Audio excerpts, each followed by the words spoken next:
Welcome back. और अब अगले सेशन में हम मौजूद हैं जो चीज़ों को कंटिन्यू करेंगे और आलम भाई हमारे साथ मौजूद हैं जो कि एजुकेशन पर बात करते हैं। और इन्होंने एक मसला जो कि मेरे ही घर फैमिली मेंबर के साथ था कि बच्चे को एडमिशन लेना चाहिए नहीं लेना चाहिए क्योंकि परसेंटेज कम थी। और उस पर आलम भाई एक बिजनेस मीटिंग में, उसके बाद एक और एजुकेशन मीटिंग में बिजी थे, लेकिन बेचारा थे बाकायदा मुझे टेक्स्ट करते रहे कि जिशान ये वाली चीज कर लो, ऐसे कर लो, ऐसे कर लो।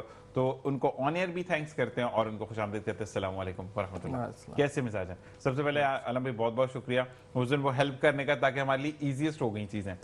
और आपका वही वाली चीज कि अभी इतनी जल्दी रिजल्ट नहीं आ रहा, वही बात बिल्कुल सही है। तो रिजल्ट एक्सपेक्टेड जो है वो हम पूछेंगे आपसे कब तक है। एडवोकेट सोहेल साहब ने हमें ज्वाइन किया है। आज के हॉट टॉपिक पर हम बात करेंगे जो कि वाकया कुछ लोग कह रहे हैं कि बिल्कुल रिसेंट है, कुछ लोग कह रहे हैं कि बहुत पुराना है। तो ये जानेंगे सोहेल साहब से। अस्सलाम वालेकुम रहमतुल्लाह, कैसे मिजाज हैं? एडवोकेट साहब, सबसे पहली बात, हम बुनियादी बातों पर बात करते हैं और आपकी पॉपुलैरिटी यही है कि आप लोगों की जड़ों वाली बातें करते हैं जिस पे वो बात करना चाहते हैं। अच्छा, कुछ लोग कह रहे हैं कि वाकया पुराना है, कुछ कह रहे हैं कि ये रिसेंट वाकया है, कुछ कह रहे हैं वाकया को गुजरे हुए 6-8 महीने हो चुके हैं। क्या सच्चाई है? निशान, असल में हमारे यहाँ एक सबसे बड़ा इशू ये है कि गवर्नमेंट कभी भी सही मौक़िफ़ नहीं फराहम करती जिसकी वजह से अफवाहें की तरदीद हो सके। सही। ये केस जो इस वक्त मेरी जो अपनी रिसर्च है वो ये है कि ये बकरा ईद से पहले का कहीं वाक़या मई में। अच्छा, ओके। और जब ये वाक़या हुआ तब इसका कोई नोटिस नहीं हुआ। अभी चंद दिनों पहले एक वीडियो वायरल हुई सोशल मीडिया के ऊपर जिसमें ये सब कुछ दिखाया गया। तो ये सब कुछ देखने के बाद तो हमारी आंखें खुली हैं। ऐसा ही है। जब वाक़या हुआ किसी को भी नहीं पता ये वाक़या हुआ है। मतलब हमारी बेखबरी का ये आलम है, हुकूमत की बेखबरी का ये आलम है कि जिस दिन वो मर्डर्स हुए हैं उस दिन किसी को भी नहीं पता। 1.5 महीने बाद, 1 महीने बाद, 15 दिन के बाद किसी वीडियो के वायरल होने पर इसकी खबर होना, मतलब क्या कह सकता हूँ मैं। तो ये तो उसको भी गोलियां पड़ जाएंगी जो वहां पे मौजूद जो है वो वीडियोस बना रहे थे, क्योंकि वहीं के लोगों ने किसी ने वायरल किया। नहीं, मैं ये समझता हूँ कि ये वीडियो अनइंटेंशनल नहीं डाली गई है, ये इंटेंशनली डाली गई है। क्योंकि वहाँ पे मौजूद वो तबका जो ये सारे काम करता है वो डरता ही नहीं हुकूमत से। अगर हुकूमत से डरता होता तो ये काम ही ना होता। अब ये कहा जाता है कि ये वाक़े का एक फ़ैसला एक जिरगे में हुआ, जिस जिरगे के अंदर जो है वो ये तय पाया कि इन दोनों को मार दिया जाए। आर्टिकल 8 कॉन्स्टिट्यूशन ऑफ पाकिस्तान ऐसे किसी भी जिरगे या ऐसी किसी भी लोगों की एसोसिएशन पे पाबंदी लगाता है जो दूसरों के फंडामेंटल राइट्स को ख़त्म करें। अच्छा, अब इतनी सारी अफवाहें इसके अंदर हैं। जब ये वीडियो सोशल हुई तो अच्छा, सोशल मीडिया पे आपने देखा है कि एक बहुत बड़ी तादाद लोगों की वो है जो सिर्फ व्यूवरशिप लेने के लिए और तवज्जो हासिल करने के लिए गलत खबरें देना फराहम करना शुरू कर देते हैं। तो बेसिक जब इंफॉर्मेशन आई तो वो ये आई कि इस कपल ने जो अपनी पसंद की शादी की है जिसकी वजह से इसको मार दिया गया है। लेकिन अभी प्रेस कॉन्फ्रेंस की वज़ीर दाखिला बलूचिस्तान साहब ने, तो उन्होंने फरमाया कि नहीं, ऐसा नहीं है, ये कोई एडल्टरी, कोई दोनों शादीशुदा थे और उनके दरमियान कोई नाजायज ताल्लुकात। 22 साल की औरत है और 19 साल का बेटा है उसका। जी हाँ, तो उन्होंने इस बात को इस तरह क्लैरिफिकेशन किया। बट स्टिल ये जो अमल हुआ इसकी कोई गुंजाइश नहीं है पाकिस्तान के कॉन्स्टिट्यूशन में, नंबर 1। नंबर 2, आपने FIR काटी, बहुत अच्छा किया। अच्छा, जो अल्फाज सरदार साहब के लिए इस्तेमाल होने मीडिया पे, सरदार साहब मौके पे मौजूद नहीं थे, इस तरह की बातें करके पहले ही उन्हें रिलीफ दिया जा रहा है। मेरा सवाल यह है, बेसिक और बुनियादी, ये जिरगा हुआ कैसे? नहीं, सरदार साहब होते कौन है किसी का फैसला करने वाले? नहीं, उसमें तो अपनी जगह है। बात यह है कि ऐसा कोई जिरगा जिसको आर्टिकल आपके कॉन्स्टिट्यूशन ऑफ पाकिस्तान ने मना किया हुआ है वो आपकी आईनी हुदूद में हो कैसे सकता है? क्या आपने उस जिरगे में मौजूद लोगों पे FIR काटी? ये जो FIR रजिस्टर हुई है, इसे रजिस्टर हुई है कातिल पे कि इसको कत्ल किया गया है। इसमें कोई जिरगे का तस्करा नहीं है, इसमें जिरगे में मौजूद लोगों का कोई तस्करा नहीं है। एक सरदार साहब को उन्होंने अरेस्ट जरूर किया है, बट हम इस बारे में मजीद बात करेंगे। लेकिन जिन सरदार साहब को अरेस्ट किया उनके अगर आप वीडियो देखें, उनसे मीडिया सवाल करता है और उनके स्टाइल चेक करें आप कि मुझसे बात मत करो, मेरे पास टाइम नहीं, मुझे जाना है इस वक्त दावत पे। इस बारे में बात करेंगे एक ब्रेक के बाद। देखते रहिए मुस्कुराती सुबह with Zeeshan sir. Welcome back. और अब हम आते हैं आलम भाई की तरफ। आलम भाई, हम अगर बात करते हैं स्टडीज के हवाले से, जैसे कि हॉट टॉपिक पर सोहेल भाई बात कर रहे हैं और बात करना भी जरूरी है, क्योंकि जब तक हम बात नहीं करेंगे तो कुछ हो ना हो रोज़े क़यामत हम इस बात की दलील देने के लिए होंगे कि हमने बात की थी। तो मुझे ये बताइएगा कि अब एक तो मैट्रिक के जो नताइज हैं वो कब तक आने हैं, और कुछ मिथ्स ये हैं कि अगर आपका एडमिशन जो कि इंटर के बच्चों का हो रहा है, अगर आप फेल हो जाते हैं 2 या 3 पेपर में तो वो खारिज कर दिया जाएगा। थोड़ी सी बात में बात करना चाहूँगा। निशान, सबसे पहली बात तो ये है कि मैट्रिक के एग्जाम्स के बाद जो रिजल्ट जो है इस दफ़ा जो आना है, जो हमारी स्टीयरिंग कमेटी होती है वो तय करती है कि एग्ज़ाम कब लिए जाएंगे, छुट्टियां कब होंगी और इनके रिजल्ट, और फिर फर्स्ट ईयर सेकंड ईयर के एडमिशन कब होंगे। तो उनके मुताबिक जो है वो 21 जो है जुलाई इसको हमारे मैट्रिक का रिजल्ट डिक्लेयर होना है, और ये चेयरमैन मैट्रिक बोर्ड भी इसकी अनाउंसमेंट कर चुके हैं। लेकिन जो बात है, जो मैंने मीटिंग की जाके बोर्ड ऑफिस में, उसके मुताबिक अभी हमारी सिंधी की कापियाँ जो है वो अभी चेकिंग के लिए गई हैं। अच्छा, ओके, ठीक है। और इससे लगता ये है कि जो 31 जुलाई का ऐलान किया गया कि रिज़ल्ट मैट्रिक का आ जाएगा, मैट्रिक का रिज़ल्ट नहीं आ सकता, और इतनी जल्दी ये रिज़ल्ट तैयार भी नहीं हो सकता। और अगर होगा तो फिर हबड़ तबड़ काम नहीं हो ही नहीं सकता। ठीक है, हाँ, हो ही नहीं सकता। रिजल्ट का अगर आप हबड़ तबड़ में भी करें ना तो उसका एक प्रोसीजर है, उस प्रोसीजर के लिए भी टाइम चाहिए। ठीक है, अभी आप सिंधी की कापियाँ चेक करेंगे, फिर दूसरी कापियाँ आप चेक करेंगे, और फिर सबसे बड़ी मज़े की बात यह है कि इस दफ़ा board of secondary education Karachi ने जो है मैथ का पेपर ई मार्किंग करवाया था। ठीक है, जिसके लिए करोड़ों रुपए तो पहले जो है वो कॉपी परचेज करने में इन्होंने लगाया।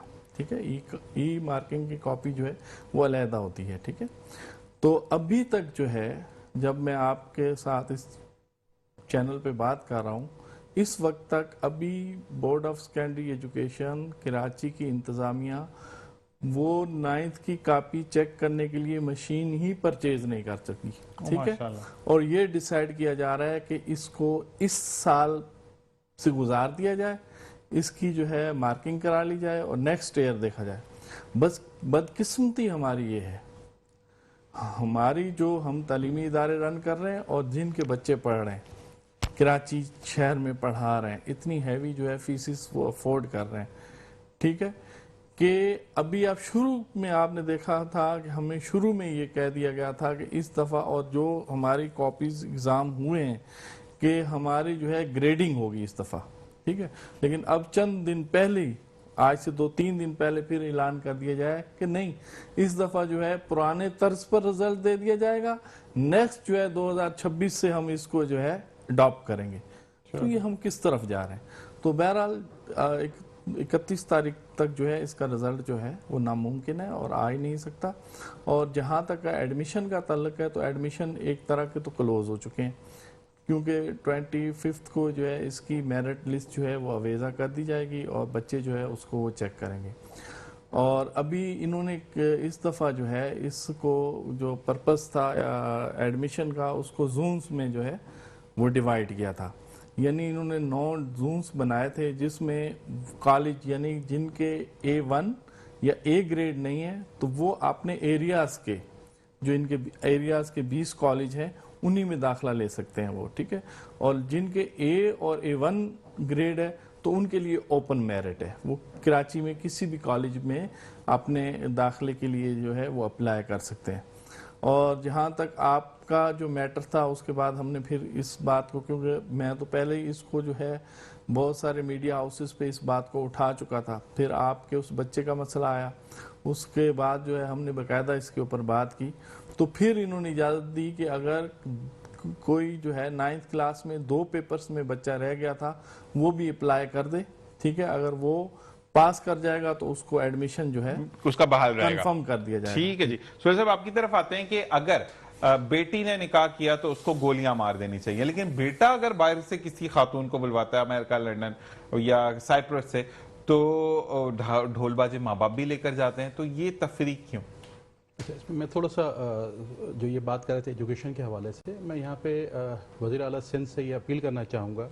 देखिए, कराची वालों का एक ही हथियार है, वो है तालीम। ऐसे ही है, गरीब अमीर अपना पेट काटते हैं, स्कूलों में बच्चों को पढ़ाते हैं। सिर्फ वजह क्या होती है, क्योंकि बेशतर वालिदैन के पास कोई बहुत बड़ी जायदादें पीछे नहीं छोड़ी हुई उन्होंने, वो सिर्फ एक इल्म के जेवर से आरास्ता करना चाहते हैं अपने बच्चों को। मेरे वज़ीर आला साहब से रिक्वेस्ट है कि प्लीज़ मैट्रिक और इंटर के एग्ज़ाम्स में आप ख़ास तवज्जो लीजिए। अब जैसे साहब ने बताया कि वो ई मार्किंग कॉपी ले ली गई है मगर उसको चेकिंग की मशीन नहीं ली। What is this planning? मतलब आपने कॉपियां दे दी बच्चों को and you did not even consider how it will be checked.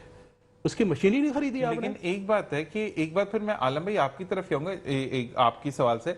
अगर फर्ज करें मशीन में एरर आता है और मैंने मैकेनिज्म मेरा ये था कि मैंने रफ वर्क नहीं किया, मैंने डायरेक्ट फॉर्मुलेट करके आंसर दिया और उसके अंदर ये मैकेनिज्म एक कहते हैं ना कि आपका एक तरीकेकार है कि कॉपी इस तरह चेक होगी कि रफ वर्क होगा तो मेरी तो कॉपी निल पे आ जाएगी।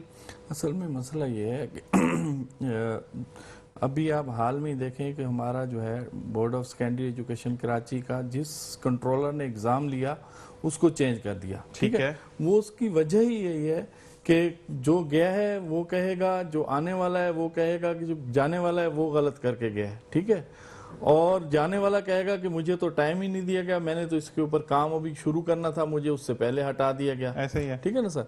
और जहां तक मैं आपको अंदर की बात बता रहा हूं कि इस कॉपी को टोटली बस ऐसे ही नंबरिंग की जाएगी, क्योंकि इस कॉपी को आप किस तरीके से आप नंबरिंग कराएंगे टीचर से, जब आपने उस कॉपी को फिल ही इस तरीके से करवाया है कि वो मशीन के थ्रू जो है उसको चेक करना है आपने। ये तो शुक्र अल्हम्दुलिल्लाह, ये तो सारी कॉपियों को जो है पूरा एग्जाम जो है ई मार्किंग कराने जा रहे थे। ठीक है, फिर प्राइवेट जो एसोसिएशंस हैं उन्होंने कहा आप फर्स्ट टाइम ये टेस्ट करने जा रहे हैं, कम से कम आप इसको 1-2 पर्चों तक रखें। ठीक है, फिर इन्होंने मैथ पे ऊपर इसको रखा कि चलें इस साल हम मैथ कर लेते हैं। वो मैथ का भी हमने रिजल्ट देख लिया कि मैथ की अभी तक जो है वो मशीन ही नहीं खरीदी गई। वो मशीन कब आएगी, उसको कॉपी कब चेक होगी, उसका रिजल्ट कब आएगा। और फिर आप देखें वो पिछले साल 60,000 बच्चों का 9th में नुकसान किया गया। 60,000 बच्चों को गलत मार्कशीटें वो उनकी प्रिंट की गई। ठीक है, सबसे पहले वहां पर आवाज उठाई, उस प्रिंट मार्कशीटों को रुकवाया, दोबारा उन बच्चों को फिर इन्होंने क्या कहा कि जिसके 3-4 पेपर्स में मसला आ रहा है वो 500 रुपए फी कॉपी जो है सबमिट कराएं, फिर हम कॉपी चेक करेंगे। हमने कहा आपका कसूर, आपकी मशीन का कसूर, बच्चा क्यों इसके ऊपर पैसे भरे। बिल्कुल जी, ऐसे ही है। ठीक है ना सर। और साथ साथ हम दोबारा सुहेल साहब आपके लिए एक सवाल है कि अगर जो सरदार साहब हैं उनको आपके सामने लाकर खड़ा किया जाए, और क्योंकि उनके अल्फाज ये थे कि इनकी सांसें लेने का वक्त अब खत्म हो चुका है, इनको दुनिया से भेजने का इंतजाम करो, तो आपका क्या जवाब होगा, क्या रद्द? देखें, अगर रद्द अमल वही मैं करूं जो वहां हुआ है तो मैं भी कानून शिकनी कर रहा हूं। हम लॉ वाले लोग एक ही बात करते हैं, चाहे वो सरदार है चाहे वहां पे एक कॉमन आदमी है। कॉन्स्टिट्यूशन ऑफ पाकिस्तान ने सबको बराबर करार दिया है। अकाउंटेबिलिटी ना होने की वजह से ही माशरों में लॉलेसनेस होती है। ये जो वाकया हुआ है कोयटा से बहुत ज्यादा दूर नहीं है। कोयटा सूबाई दारुल खिलाफा है आपका। सूबाई दारुल खिलाफा से कुछ 100 किलोमीटर के फासले पे ये वाकया हुआ है, जो कि उस दिन रिपोर्ट नहीं हो सका, जिस पे कोई एक्शन नहीं लिया गया। जब वीडियो वायरल हुई तो आपने इस पे एक्शन लिया। इतलात के मुताबिक गोली मारी सगे भाई ने, उस औरत को गोलियां मारी हैं सगे भाई ने। जो FIR काटी गई है उसके हिसाब से जो नाम सामने आए हैं, खातून का नाम बानो बीबी सामने आया है और बंदे का नाम एहसानुल्लाह सामने आया है। एक उनका जो जुमला उस औरत ने आखिरी बार कहा अपने भाई से बराहवी लैंग्वेज में, जिसका मतलब है शायद वो औरत बलोच थी, उन्होंने बराहवी लैंग्वेज में जो जुमला सोशल मीडिया पे भी चल रहा है उसमें उन्होंने कहा कि तुम्हें सिर्फ गोली मारने का हुक्म मिला है। और जिस करेज के साथ वो औरत चलती हुई जा रही है, उस वीडियो को मैंने भी कई बार देखा। कुरान पाक उसके हाथ में, कुरान पाक हाथ में लेने का उस जगह पे ट्रेंड ये है कि अगर आप कुरान पाक हाथ में ले लेते हैं तो इसका मतलब ये होता है कि मैं कुरान की पनाह मांगता हूँ, कुरान मुझे माफ कर दिया जाए या मेरे ऊपर रहम किया जाए। तो वो कुरान उसके हाथ से, औरत के हाथ से ले लिया गया। वो औरत चलती हुई चंद स्टेप्स जाती है, वो बड़े प्राइड के स्टेप हैं, वो बड़े फकर के स्टेप हैं। वो तमाम मर्द जो वहां मौजूद थे उन्हें डूब के मर जाना चाहिए कि उस औरत ने कोई रिक्वेस्ट नहीं की। वो चलती भी जा रही है, सारे मर्द उसको देख रहे हैं। वो जो उसका वो मैकेनिज्म जो कहते हैं ना कि उनका जो एक तासुर था वो छोड़कर गया कि अगर हम दूसरे अल्फाज यूज नहीं कर सकते, आप समझ जाए कि 5 उंगलियों से जो हम एक चीज निशान बनाते हैं कि वो आपकी शक्ल पर कि मैं तो जा रही हूँ पीछे अल्लाह हाफिज। इसी के साथ एक ब्रेक देखते रहिए मुस्कुराते सुभावित ज़ीशान सर। और जनाब वेलकम बैक, और ब्रेक से हम वापस आ चुके हैं। और जहां सुहेल भाई हमारी बात हो रही थी कि हम अगर बात करते हैं इस हवाले से कि हम ज़मीनी खुदा बनते हैं। अच्छा, ज़मीनी खुदा बनने के लिए भी तो लोगों के अंदर एक चीज़ होती है कि अगर आप बात कर रहे हैं, जो कि हमने इस प्रोग्राम को जब शुरू किया था तो यही वाली बात है कि हमने ऑथेंटिसिटी पर बात करनी है। अब आप कहीं पर गलत बात कर रहे हैं, मैं कहीं पर गलत बात कर रहा हूँ, आलम भाई मुझे ना टोकें, आप मुझे ना टोकें, तो इसमें तो गलत आप भी है ना। ये खुदाई फौजदार कैसे बनते हैं कि लोग इनको ऑनर करते हैं। इसके अलावा अगर आप डी ऑन करना शुरू कर दें, डिसरिस्पेक्ट करना शुरू कर दें, तो आई डोंट थिंक सो कि कोई इतना प्रवोक होगा या कोई इतनी परवान चढ़ेगा। देखिए, असल में जिस एरिया में ये मामलात हुआ करते हैं ना, वहाँ है सारा ट्राइबल सिस्टम। ठीक है। बलूचिस्तान की अगर आप डायनामिक्स को देखें तो बलूचिस्तान एक तरफ जाके मिलता है ईरान से, एक तरफ मिलता है वो अफगानिस्तान से, और एक जगह पे वो इतना नैरो हो जाता है कि हमारे और रशिया के दरमियान बहुत कम फासला रह जाता है। ओके, ये हमारे डायनामिक्स हैं विद बलूचिस्तान। बलूचिस्तान आपके मुल्क का सबसे बड़ा सूबा है, इसमें कई लैंग्वेजेस बोलने वाले रहते हैं। आप जब यहाँ से आरसीडी से आप चलना शुरू करेंगे तो आपको लेफ्ट के ऊपर सारा बलोच बेल्ट आपको मिलेगा, खलात तक, ये सारा बलोचों का एरिया है और ये हमेशा से ट्राइबल है। आज की बात नहीं है, हमेशा से ये ट्राइबल है। फिर उसके बाद जब आप आगे निकलेंगे, Pishin and up to Quetta and Chaman, ये सारा पश्तून बेल्ट है। ये अरसे से ट्राइबल एरिया है, यहाँ पे ट्राइब्स ही आबाद हैं और यहाँ ट्राइब्स ही ये काम किया करते हैं।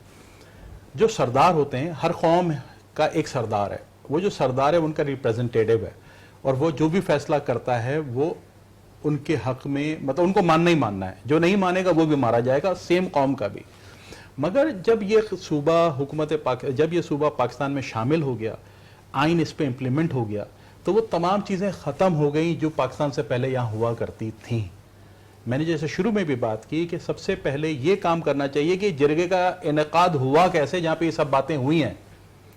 पाकिस्तान के कॉन्स्टिट्यूशनल हुदूद में आप वाक़ हैं, आप अगेंस्ट द कॉन्स्टिट्यूशन बात कर ही कैसे सकते हैं।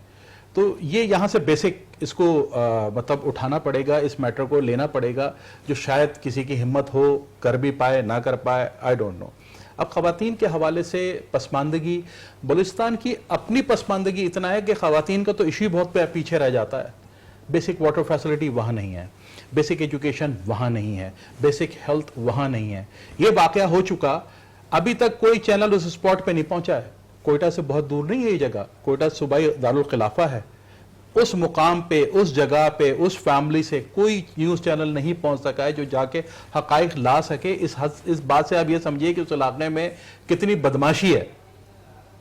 लेकिन अगर भाई से कत्ल करवाया गया है, मतलब कत्ल ही होगा ना ये तो भाई मुजरिम है और उसके भी तमाम गुनाह, जो कि नाहक किसी को मारेगा उसके तमाम गुनाह उस बंदे पे होंगे जो उसको मारता है। तो इसका मतलब है कि भाई ने ही तो गलत काम किया ना। भाई बोलता कि ठीक है इसको अदालत लेके चलते हैं और वहां फैसला करवाता है, अदालतें भी तो बनी है ना। देखिए, कंदील बलोच के वाक़े में आपको याद होगा कि सेम स्टोरी हुई कि वो आया और उसने कहा गैरत के नाम पे मेरी बहन ने ऐसा किया, मैंने इसको मार दिया। इस वाले वाक़े में भी यही हुआ। मेरा सवाल यह है कि कानूनी तौर पे आप कौन होते हैं सज़ा देने वाले? ऐसा ही है, आपका कॉन्स्टिट्यूशन इस चीज की कोई इजाजत ही नहीं देता। और बात है कि सुहेल भाई ऐसा भी तो हो सकता है ना कि फर्ज करें आप और मैं, हम दोस्त हैं, हम भाई हैं, लोग आलम भाई मुझे जानते हैं और आलम भाई से अगर कोई बात करता है कि सुहेल को जानते हैं, तो हाँ मैं इस तरह जानता हूं कि मैं जीशान के प्रोग्राम में मिला था। अब आप फील कर रहे हैं कि नहीं, जीशान जो है वो गंदा आदमी है, गलत काम करता है, जैसे कंदील बलोच के लिए, तो आप तो डिसोन भी तो कर सकते हैं ना कि मेरा जीशान से कोई ताल्लुक नहीं है, मेरा से कोई लेना देना नहीं है, हमारे जितने भी ताल्लुकात है वो आज के बाद तमाम खत्म हो गए। उसके बाद कौन सी इज्जत रहेगी? आप तो किसी को भी बता सकते हैं ना, डिस्क्लेमर दे सकते कि भाई मैंने ये क्लेम किया था। देखिए, इंडिविजुअल हमारा यह मसला क्या है, आपका मुसीबत में कोई हेल्प करने नहीं आएगा, कोई आपको भूखे पेट रोटी नहीं देगा, कोई आपकी तालीम पे काम नहीं करेगा, मगर आप आते जाते कहाँ हैं और क्या करते हैं इस पे जरूर कमेंट करेगा। ऐसे ही है, ठीक है। किसी की भी बहन जो अमल करती है वो अपने अमल में इंडिपेंडेंट है, चाहे वो इस्लामिक है चाहे वो अन इस्लामिक है। अगर वो act against the constitution of Pakistan है तो कानून उसको सजा देगा, अल्लाह उसको सजा देगा। अल्लाह ने पूरे कुरान और अहादीस में किस इंसान को यह इख्तियार दिया है कि वो अपने से जुड़े लोगों को सजा दे दे? हाँ, कल्चरली मुझे अगर मेरा भाई पसंद नहीं है, मुझे अपनी बहन पसंद नहीं है, मैं उससे अलग हो जाऊं, मैं नहीं रखूं, मैं डिसोन कर दूं, ऐसे ही है। तो ये तो हर हक आपके पास हर वक्त मौजूद है। तो आपने ऐसा क्यों नहीं किया? आप क्यों, आपने सगे भाई ने, क्या ये आसान काम है कि सगा भाई सगी बहन को गोली मारे? मतलब ये तो एक सवालिया निशान है। इस बारे में मैं बात करूंगा कि आपको अपने मर्द होने पर ही कॉन्फिडेंट नहीं है, आपके अंदर इतनी ताकत हो कि आपकी बात मानी जाए तो आप गोली मार रहे हैं। इस बारे में बात करेंगे। आलम भाई आपकी तरफ आते हैं, मुझे ये बताएगा कि क्योंकि school and college private association से आपका ताल्लुक है, रूहे रवा है आप, और लोग आपके लिए कहते हैं कि जैसे कि जिसको कहते हैं ना कि एक वो बंदा जो कि बात करता है वो ऑथेंटिक होती है, और ये बहुत कम लोगों को अल्लाह ताला नसीब करता है कि वो अपनी बात पर कायम भी रहते हैं और चीज़ों को करके भी दिखाते हैं। तो यू आर द वन माशाल्लाह। मुझे ये बताएं कि 1 अगस्त से इस दफ़ा सेलिब्रेशंस का कहा जा रहा है कि आपने जो इंडिया को हमने मुंह तोड़ जवाब दिया है, उसकी जो सेलिब्रेशंस है वो 1 अगस्त से लेकर 14 अगस्त तक या 15 अगस्त तक जो भी लोग करना चाहें वो करेंगे। तो इसमें आपको भी नोटिफिकेशंस आए हैं स्कूल की तरफ? ईशान भाई, आज जो है सोहेल भाई की वजह से, और सोहेल भाई ने एक ऐसा टॉपिक जो है वो चुना, और माशाल्लाह आपकी बातें मैं सुन रहा हूँ, और यकसर आपने जो है आज मुझे इस टॉपिक पे बात नहीं करने दी और आपने सवाल पे सवाल लाया। असल में सारी चीज़ें यही हैं। मैं थोड़ा एक जुमला, क्योंकि मैं भी अपना हिस्सा मिलाना चाहता हूँ, कि हमारे कोई भी हो, भाई हो, बाप हो, कोई भी हो, शरई तौर पर, और हमारा जो पाकिस्तान का कानून है, किसी को ये इजाज़त नहीं देता है कि आप किसी का मर्डर करें। ठीक है? जब बच्ची की जब तक शादी नहीं होती, उसके वर्सा उसके वालिदैन होते हैं। जब उसकी शादी हो जाती है, फिर शौहर को सारे हकूक मिल जाते हैं। जब शौहर के साथ कोई अनबन हो जाती है, अलहदगी होती है, तो उसको भी ये हक नहीं है कि आप इसको मार दो। आपको पसंद नहीं है, आपके उस क्राइटेरिया पे नहीं है, आप अलहदगी इख्तियार कर लो। ये हमारी शरीयत कहती है। ठीक है?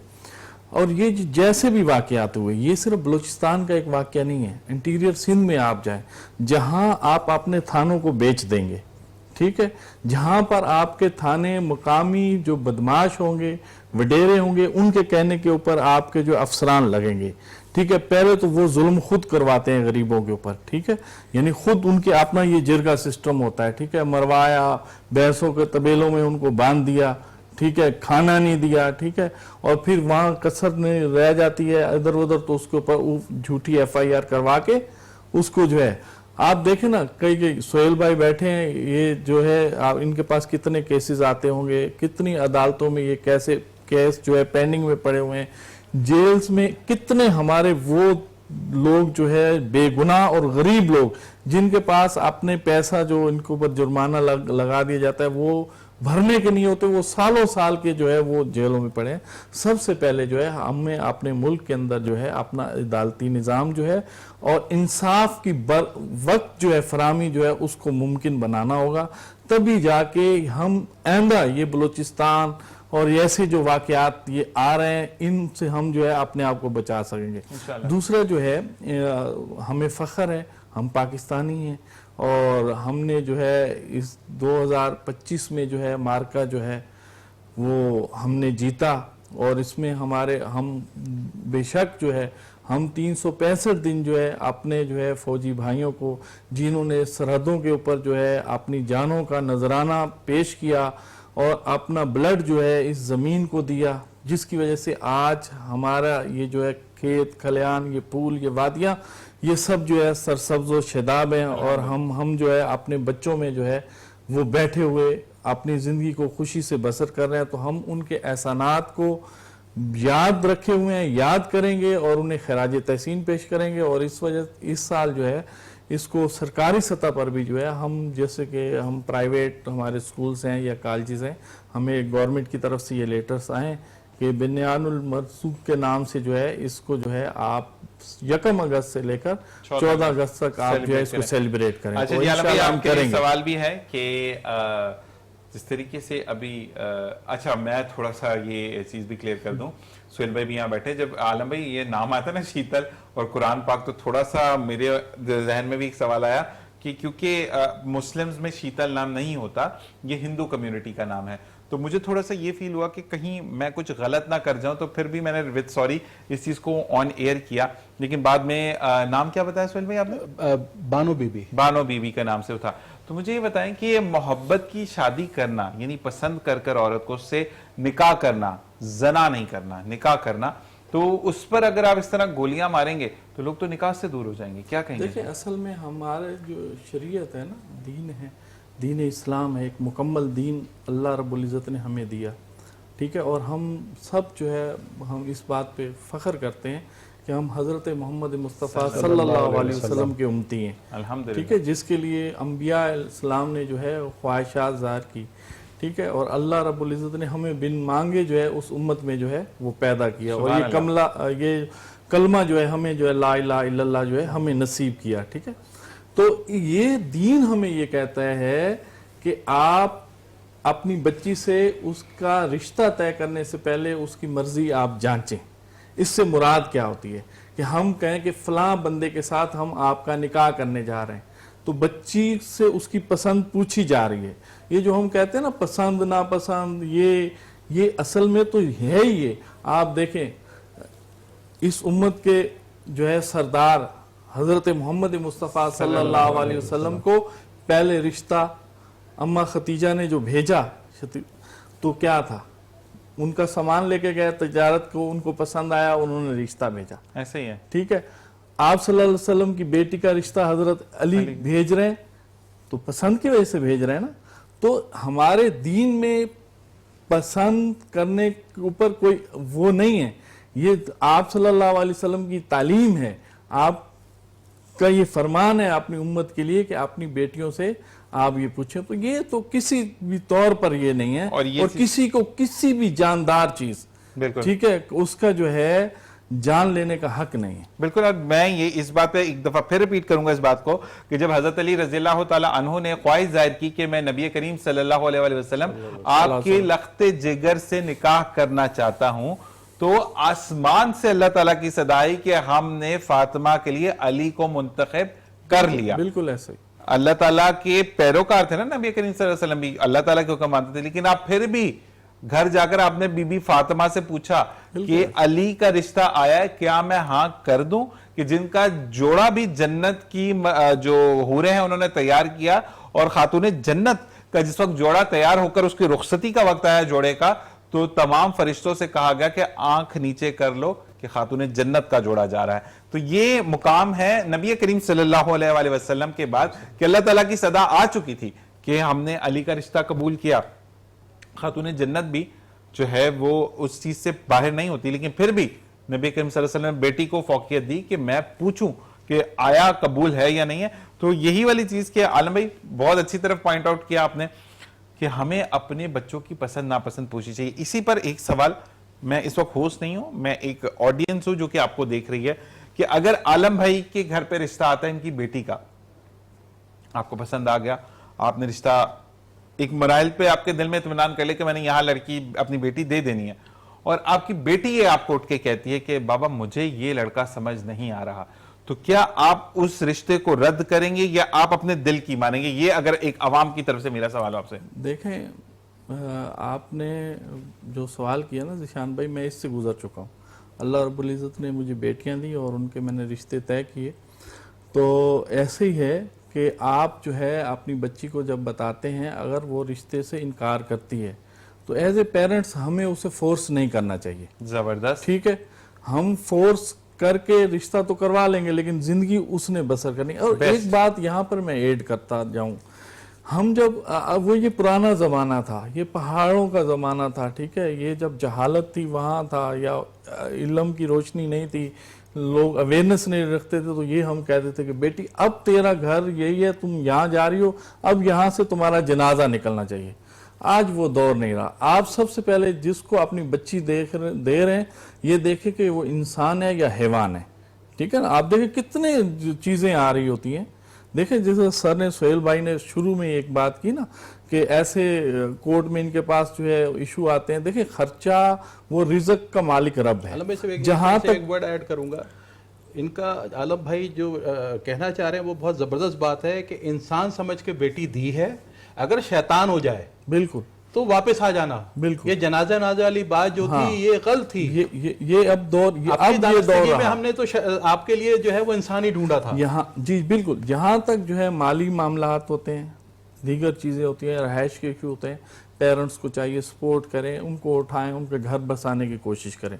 लेकिन यहाँ पर सर वाली बात है, जब शैतानी अमल बीच में आ जाए ना, औरत और मर्द वाली के मर्द ने अपनी मर्दानगी दिखानी है, तो वालिदैन को चाहिए कि उनकी बेटियां ना, ये बेटियां अल्लाह रब्बुल इज्जत हर एक को नहीं देता, बिल्कुल जिनसे रब्बुल आलमीन खुश होता है ना, राजी होता है, ठीक है, राजी होता है, तो उनके घर में रहमत देता है, इसलिए तो इसे रहमत कहा गया है। बिल्कुल। और ये चीज की आलम भाई, तो इस रहमत की कदर जो है हमें करनी चाहिए। बिल्कुल नहीं, और लोग क्या कहेंगे, हाँ। माँ बाप भी बेटी को पीस देते हैं कि तुम तलाक लेकर आ गई, तुम घर आ गई तो लोग क्या कहेंगे, या दूसरी बेटियों का रिश्ता नहीं होगा। देखिए, ये तलाक के जो रेशो है ना सर, ये इसीलिए बढ़ता है कि जब हम अपने फैसले जो है मुसल्लत करते हैं। ऐसे ही है, ठीक है। अच्छा, यहाँ बच्चों के लिए भी ये पैगाम एज ए उस्ताद एक पैगाम देंगे कि जहाँ जो फैसला आप जब करने जा रहे होते हैं तो अपने वालिदैन को आप एतमाद मिले, जबरदस्त। क्योंकि इस माशरे हमने ऐसी कहानियां भी बहुत सारी देखी हैं, जब बच्चे अपने वालिदैन, क्यों वालिदैन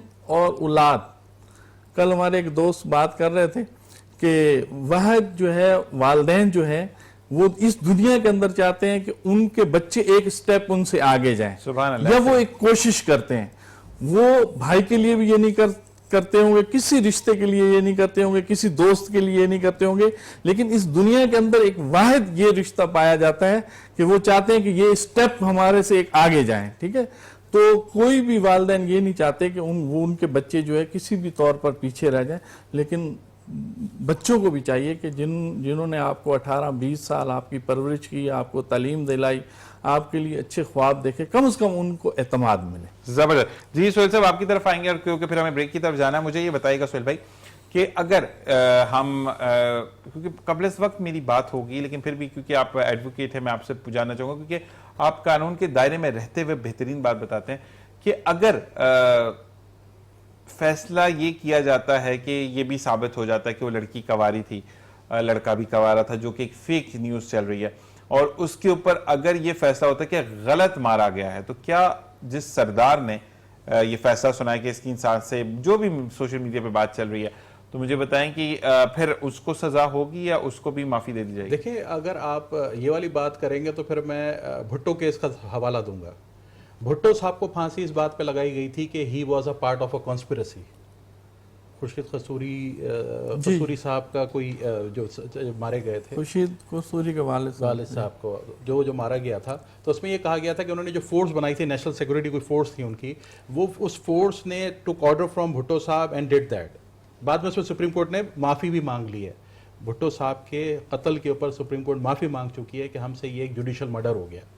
तो अगर कॉन्स्पिरेसी करना या ऐसी किसी चीज़ का हिस्सा होना, किसी को प्रोवोकेट करना, किसी को इंस्टिगेट करना कि भाई मारो मारो मारो, या दबाव डालना, तो बिल्कुल उसको भी सजा होनी चाहिए, और वो कत्ल के जुमरे में ही आएगा, कत्ल के जुमरे में आएगा। बिल्कुल जी। यहाँ पे ब्रेक का कहा जा रहा है, तो मिलते हैं ब्रेक के बाद। बहुत बहुत शुक्रिया कि हमें बेहतरीन राय आप देते हैं। मिलते हैं ब्रेक के बाद जी, बात को आगे बढ़ाते, देखते रहिए मुस्कुराती स्वभावित जी शाना सर। इसी हम वापस आ चुके हैं, दोबारा हम सोहेल भाई की तरफ चलेंगे। सोहेल भाई, मुझे ये बताएगा कि जो आपके वर्ड्स होते हैं, यानी बीइंग अ कानूनदान या कानून के बंदे हैं आप, तो अगर हम आपकी तरफ आते हैं, एडवोकेट हैं आप, तो हम अपने लिए इंसाफ लेने आते हैं, ठीक है, जज भी बैठे हुए इंसाफ देते हैं, लेकिन जज खुदा नहीं है ना ही वकील खुदा है। तो ये बंदा उठकर कैसे कह सकता है कि मैंने कह दिया, ये जो अल्फाज इस्तेमाल हुए हैं कि इनकी सांसें लेने का वक्त खत्म हो गया, ये कैसे है?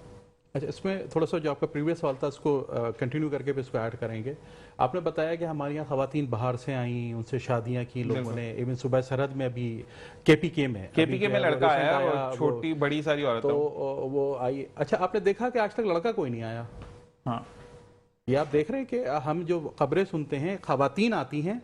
एक तो कराची में बड़ा ड्रामा करके गई थी, जो रोडों पे बैठी रही बिल्कुल बड़े दिनों तक, सियाफाम जो पता नहीं वो भी किसी लड़के ने बुलाई थी।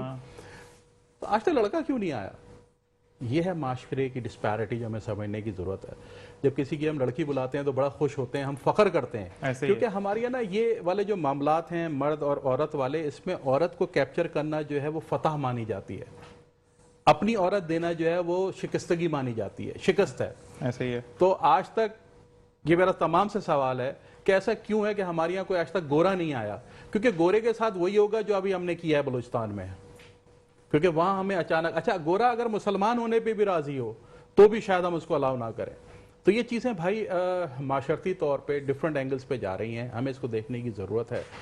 अब आपने जो दूसरा सवाल किया कि क्या इसकी, मैंने आपको जैसे बताया आर्टिकल 8 ऑफ द कॉन्स्टिट्यूशन इस तरह की किसी भी असेंबली, किसी भी जिरगे, किसी भी ऐसे फैसले को की एब्रोगेशन या उसकी मुखालफत या उसको कलअदम करार देता है जो किसी के फंडामेंटल राइट्स को सल्ब करे। ये जो आपने बात की, देखें कोर्ट के अंदर चाहे जज हो, चाहे वकील हो, चाहे कोई भी बैठा हो, वो ऐसी कोई बात कर ही नहीं सकता जो आइन, इस्लामी कानून, इन चीज़ों से मुतसादिम हो। इस शख्स ने ये जो आप जुमले बता रहे हैं, इसने अगर ये बोले हैं तो ये तो अपने अंदर एक खुदायत वाली बात है, फिरौनियत वाली बात है कि आप अपने आप को इतना फिरौन समझते हैं। ये मुझे मैसेज आया है जिसके ऊपर मैंने आपसे ये बात की कि हम ये वाली काम मतलब अल्लाह के अगेंस्ट जा रहे हैं ना हम, तो ये तो शिर्क वाली बात आ गई कि मैंने कहा है इनका सांस लेने का वक्त खत्म हो गया, तो अल्लाह ताला तायुन करता है। इसमें थोड़ा सा मैं असल में इसमें मोहताद इसलिए हूँ ज़िशान कि सारी चीज़ें सोशल मीडिया पे चल रही हैं। ठीक है, हमें कुछ नहीं पता कि उस शख्स ने ये बात की, नहीं की, अगर की है और नहीं भी की है, ये अल्फाज जो भी अदा करेगा वो फिरौनियत के ज़मरे में आएगा। ये जो भी अमल हुआ है ना इसका इस्लाम से कोई ताल्लुक़ है। इस्लाम में आपको अगर इस्लामी फैसला आपने करना था तो पहले तो हक़ाइक़ सामने आए कि क्या ये नौबयाता जोड़ा था, इसने शादी की थी मर्जी के बगैर, या ये मैरिड लोग थे जो एडल्ट्री में एडल्ट्री में शरीक हुए हैं। प्रोस्टिट्यूशन तो होगा ना? नहीं, प्रोस्टिट्यूशन नहीं है, एडल्ट्री है। अगर नहीं, मसला ये है कि अगर मैं किसी के निकाह में हूं, मैं लड़की हूं, मैं किसी के निकाह में हूं और मुझे आलम भाई पसंद आ जाते हैं और मैं इन पर डोरे डालता हूं, तो वो तो प्रोस्टिट्यूशन में आ गया। प्रोस्टिट्यूशन एडल्ट्री में आएगा। अच्छा, prostitution is something different. Prostitution is like doing sex for exchange of money. Okay, that is prostitution. अब एडल्ट्री है, मैं अगर इस हकायक को जो मुझे नहीं पता सोशल मीडिया पे हैं कि वो औरत भी मैरिड थी, ये मर्द भी मैरिड था, और 22 साल की औरत 26 साल का बच्चा कहां से पैदा करेगी? मैंने आपको पहले ही कहा हुकूमतों का ये काम है कि ये इस तरह की जो मामला सोशल मीडिया पे चल रहे हैं उसको ख़त्म करें, अपना उसूली मौक़िफ़ दें कि ये है क्या मामला। आप अच्छा, इसमें एक और भी चीज़ है। अब वो औरत, मैंने आपको जैसे बताया, उसने कहा बरावी लैंग्वेज में जुमला दिया, जहां जो वीडियो चल रही है जिसमें उसको गोलियां मारी जा रही हैं, पीछे पश्तो में बातचीत हो रही है। बहुत सारे इसके अंदर प्रॉब्लम हैं जी, हुकूमत को जो करना होगा। आलम भाई आपकी तरफ आते हैं, सवाल ये आ रहा है कि अगर क्योंकि आप माशाल्लाह तमाम चीज़ों को केटर कर रहे होते हैं, लोगों की आवाज़ बुलंद करते हैं, और जो सवाल आया है ये कराची नाजमाबाद से एक खातून ने लिखा कि मैं मतलब उनके मियाँ का इंतकाल हो चुका है और वो बच्चों को खुद पाल रही हैं, तो उन्होंने ये कहा कि अगर उनको कोई भी प्रॉब्लम आती है at the time of admission के नहीं हो पा रहा या परसेंटेज का कोई मसला डालते, तो उससे वो आपसे रब्ता कर सकती हैं? फर्स्ट ईयर सेकेंड ईयर की बात। बिल्कुल बिल्कुल, वो जिस तरीके से आपसे रब्ता कर ले, मेरे नंबर आपके पास है। ठीक है, ठीक है ना? मैं पूरा मैसेज पढ़ देता हूँ। मेरा नाम जोरा खातून है और मेरे हस्बैंड को मरे 4 साल हो चुके हैं। मैं अपने बच्चों को खुद पढ़ा रही हूँ, ना सिर्फ मैं बल्कि मेरे बच्चे भी मिलकर हम मेहनत करते हैं, लेकिन ये सुनने में आया है कि इस दफ़ा आपका जो इंटर का एडमिशन होगा, आपके जो इंटर के एडमिशन्स होंगे उसमें कोई ना कोई प्रॉब्लम आएगी। तो भाई मैं रोज लाइनों में नहीं लग सकती क्योंकि मुझे डेली के 2 सूट तैयार करने होते हैं, मैं घरों पर भी काम करती हूँ और इसके अलावा मैं घर से होम बेस्ड खाना भी पकाकर बेचती हूँ क्योंकि मेरे 5 बच्चे और 5 की मैं खुद कफील हूँ। सबसे पहले तो हम अपनी इस बहन को अप्रिशिएट करते हैं। ठीक है, ऐसी ही बाहिम्मत माएँ होती हैं, बहनें होती हैं जो किसी के आगे हाथ नहीं फैलाती हैं, खुद अपनी मेहनत करती हैं और अपनी औलाद को बावकार तरीके से सर उठाकर चलने का तरीका सिखाती हैं और तालीम के ज़ेवर से हमकनार करती हैं माशाल्लाह। जहाँ तक Pakistan private schools and colleges association और उसका मैं मरकज़ी सेक्रेटरी जनरल हूँ। सबसे पहले तो मेरा अपना एक प्राइवेट कॉलेज है। ठीक है, मैं इनको ऑफ़र करता हूँ कि अगर इनको वहाँ कोई एडमिशन का मसला हो तो इनकी बच्चों की जो भी आगे तालीम है मैं फ्री ऑफ कास्ट, माशाल्लाह, फ्री ऑफ कास्ट इनको जो है मैं ऑफ़र करता हूँ। ठीक है, मेरी बहन राब्ता कर लेगी, तमाम बच्चों को इंटर तक मैं free of cost uniform, books, जो भी चीज़ें होंगी मैं उनको अवेल करूँगा। ठीक है, बाकी जो उनका एरियाज़ हैं वहाँ पर किसी भी गवर्नमेंट कॉलेज या प्राइवेट कॉलेज में उनको इशू हो, इंशाल्लाह वो हमसे राब्ता करेंगे, हम उसको करवा के देंगे बिल्कुल। इंशाल्लाह। आपके लिए एक एब्सेंस में सवाल था कि एक खातून ने ही ये बोला कि बाकायदा उन्होंने लिखा अपने बारे में, और नाम मुझे थोड़ा सा फुकदान रहता है तो वो मैसेज भी मैं आपसे शेयर कर दूंगा। उन्होंने कहा कि मैं पर्दा खातून हूँ और लड़की हूँ या औरत हूँ जो भी, तो उन्होंने कहा कि आलम भाई को जब से मैंने टीवी पर देखा बात करते हुए, तो मैं अगर कोई मसला आएगा आपके लिए मुझे बहुत अच्छा लगा कि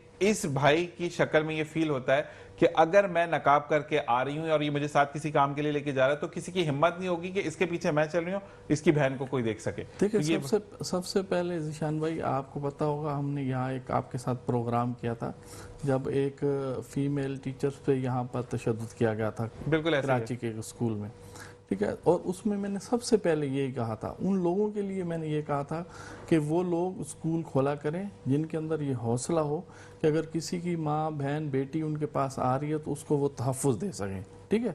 अच्छा, इंसान वही होता है, ठीक है, कि उसकी अपनी बेटी, उसकी अपनी बहन जब उसके साथ सड़क पे जा रही है, या मैं ला रहा हूँ ज़िशान भाई के पास या सोहेल भाई के पास ला रहा हूँ, सेम जिस तरीके से मैं अपनी बेटी और बहन को समझता हूँ कि इसमें ज़िशान भाई इस क्लेवर का इंसान है कि उनके साथ में मिला सकता हूँ, ठीक है। तो इसी तरीके से हमें हर अपनी बहन के लिए, बेटी के लिए ये सोचना चाहिए और करना चाहिए, ठीक है। तो इंशाल्लाह जहाँ भी मेरी बहनों को कोई इशू होगा, इंशाल्लाह हम उनके साथ हर प्लेटफार्म पे खड़े हैं। ठीक है जी, इसी के साथ यहाँ पर हम इजाज़त चाहेंगे इस सेशन से कि चीज़ों को हम आप अकोमोडेट करेंगे और चीज़ों को हम देखेंगे वो क्यों अकोमोडेट करेंगे, मैं फिर उनको बताता हूँ चीज़ें। और आप दोनों का बहुत बहुत शुक्रिया कि आप तशरीफ़ लेकर आए। लेकिन मैं जाते जाते सिर्फ एक बात ये ज़रूर कहूँगा कि जमीन पर रहकर आप जमीन वाले बने, क्योंकि जब आप अपने रब से मांगते तो हाथ ऐसे उठाते हैं, यानी आप भिखारी हैं। और भिखारी की इतनी औकात नहीं कि आका के कहे हुए अल्फाज उसको दोबारा दोहराए। तो इंसान, अगर बात गलत है तो मैं जरूर माफी चाहूंगा, लेकिन मैंने भी सोशल मीडिया से पढ़ा, मुझे मैसेज आया तो मुझे पढ़ना पड़ा सोहेल भाई के लिए, और सोहेल भाई की तरफ से, इवन आलम भाई की तरफ से भी हम माफी चाहेंगे कि किसी की दिल आजारी करना हमारी ना ही मेरे प्रोग्राम का हिस्सा है, ना ही मेरे चैनल का हिस्सा है। लेकिन फैक्ट्स पर बात जरूर करते हैं, क्योंकि सोशल मीडिया को जहां हम बुरा कहते हैं, वहीं सोशल मीडिया ने ही हमें ये खबर बताई कि ये मसले मसाइल हुए हैं।